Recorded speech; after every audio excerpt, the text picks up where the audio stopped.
在海拔5500米的冰川上养鸟，最大的烦恼竟然是太阳。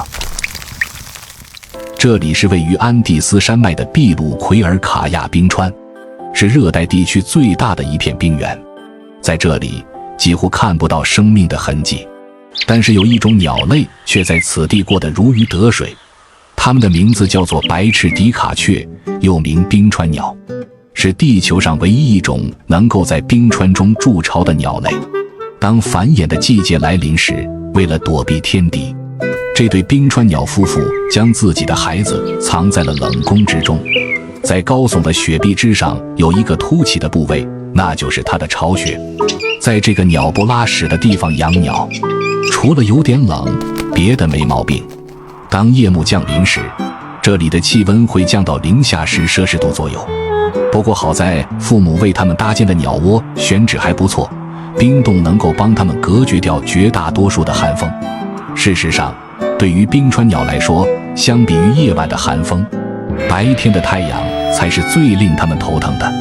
随着气温的升高，融化的积雪开始不断掉落，这意味着它们的冰雪摇篮马上就要融化了。最多1个月的时间，冰川鸟的家园就会完全消失在这个雪壁之上。争分夺秒的时刻来临了，雏鸟父母现在必须要在家园完全融化之前将孩子们喂养长大。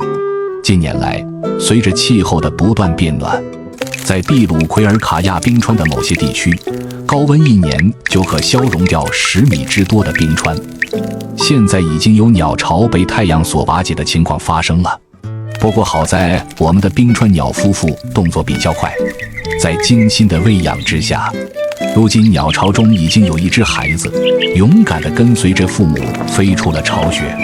眼下巢穴中仅剩下一个孩子了。随着冰川的不断融化，他的巢穴也开始有了坍塌的迹象。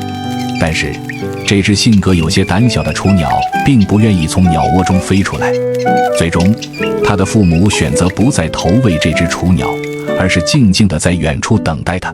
在饥饿的驱使下，孩子终于从巢穴中飞了出来，来到妈妈身边寻求安慰。对于这个家庭来说，他们的危机此刻虽然看似是解决了，但是对于这一物种来说，他们的前途开始变得不确定了起来。